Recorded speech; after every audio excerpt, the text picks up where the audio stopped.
बेटी हैं वो भी, और पूरी जीसस इज लाइफ टीम का मैं बहुत बहुत स्वागत करता हूँ और धन्यवाद करता हूँ। जैसे कि मेरा इंट्रो करते समय पास्टर साहब ने बताया कि क्रिश्चियन समाज को जहाँ पर भी तकलीफ होती है, कुछ समस्या होती है, वहाँ पर अधिकतर जगहों पर पहुँचने का हम प्रयत्न करते हैं। आप जानते हैं कि भारत देश के अंदर, महाराष्ट्र के अंदर कहीं ना कहीं पिछले कुछ 1-2 सालों में मसीह लोगों के लिए वातावरण उतना अच्छा नहीं है।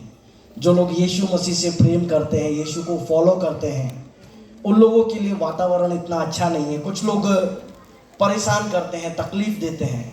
मैं अभी जस्ट यहाँ पर बैठा हुआ था तो मुझे एक मैसेज आया कि जित भाई आपने वसई केस के ऊपर क्यों नहीं ध्यान दिया। तो मैं बोला मेरे तक वो केस आया नहीं। आपके आने से पहले मुझे एक केस आया, लल्लू भाई कंपाउंड में एक मीटिंग है, वो मीटिंग को परमिशन नहीं मिल रहा है। उस कल से मैं मतलब कॉल सेंटर के जैसे शुरू हूँ। मैं आपको ये बताना चाहता हूँ कि मसीह समाज को कहीं ना कहीं बहुत प्रताड़ित किया जा रहा है। लेकिन अच्छी बात यह है, प्रताड़ित चाहे कोई भी हमें कितना भी करे, लेकिन मसीह में हम मजबूत होते जा रहे हैं, मसीह में हम बढ़ते जा रहे हैं।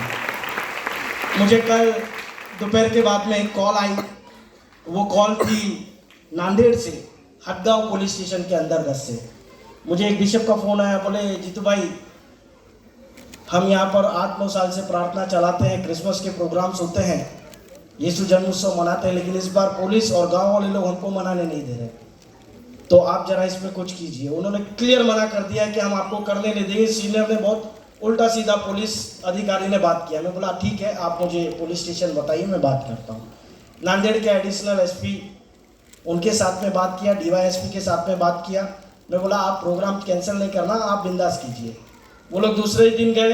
दूसरे दिन वहाँ के सीनियर दीगे ने उनको बहुत सारा उल्टा सीधा सुना दिया। फिर मुझे कॉल आया। मैं बोला अभी आप वहीं रुकना 5 मिनट खाली। उसके बाद मैं फोन पर बात किया, उसको जिस लेवल से समझाना था हिंदी में, उसको हिंदी में समझाया। उनके बड़े आईपीएस अधिकारी से बात की। मैं आपके उत्साह के लिए बताना चाहता हूँ, जो मीटिंग बंद होने वाली थी, 2 दिन बड़े प्रोटेक्शन में वो मीटिंग चली। जो लोग परमिशन नहीं दे रहे थे उन्होंने परमिशन दे दी है। अकोले के अंदर भी सेम कल यही प्रॉब्लम था।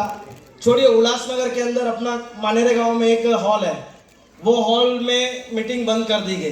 बोला क्रिसमस की मीटिंग नहीं चलेगी। ये मैं आपको इसलिए बता रहा हूं, देखिए भारत का संविधान आपको धार्मिक स्वतंत्रता देता है और आप उत्साह के साथ में इस बाइबल को प्रचार कर सकते हैं, पढ़ सकते हैं, बांट सकते हैं, बोल सकते हैं। अगर इसके विरोध में आकर आपको कोई भी रोकना चाहता है तो वो व्यक्ति संविधान के विरोध में है, और जो कोई संविधान के विरोध में होता है उसकी जगह मनुष्यों में नहीं, उसकी जगह जेल में होती है। आपको और हमको ये समझना है कि ये हमारा अधिकार है। और एक बात बताना चाहता हूं, आप लोग डर के कोई भी सेवा मत कीजिए, बिंदास कीजिए, खुलकर कीजिए, हक से कीजिए, उत्साह के साथ में कीजिए, क्योंकि हम लोग इस संसार के नहीं, आसमान के खुदा की आराधना करने वाले हैं। आसमान के परमेश्वर की आराधना और प्रार्थना करने वाले लोग हैं। ये कुछ लोग इस प्रकार के कामों को कर कर वो अपने आप को कुछ बड़ा बनना चाहते हैं, लेकिन मैं एक बात उनसे कहना चाहता हूं, ताश के पत्तों से ताजमहल नहीं बनता, नदी को रोक देने से समंदर नहीं बनता। ताश के पत्तों से ताजमहल नहीं बनता, नदी को रोक देने से समंदर नहीं बनता। रोज लड़ना पड़ता है जिंदगी जीने के लिए, रोज लड़ना पड़ता है जिंदगी जीने के लिए। हमें भी आराधना प्रार्थना करने के लिए संघर्ष करना पड़ रहा है ना, चिंता की बात नहीं है। रोज लड़ना पड़ता है जिंदगी जीने के लिए। एक चीज से कोई सिकंदर नहीं बनता। कोई हमको एक चर्च को बंद कराकर, प्रार्थनाओं को बंद कराकर, आराधनाओं को, प्रचार को रुकाकर कोई बड़ा नहीं बन सकता। मैं ये बताना चाहता हूं, जितना आप हमें मारोगे उतनी दुगनी ताकत से हम बढ़ते जाएंगे, उतनी दुगनी ताकत से परमेश्वर का काम बढ़ता जाएगा।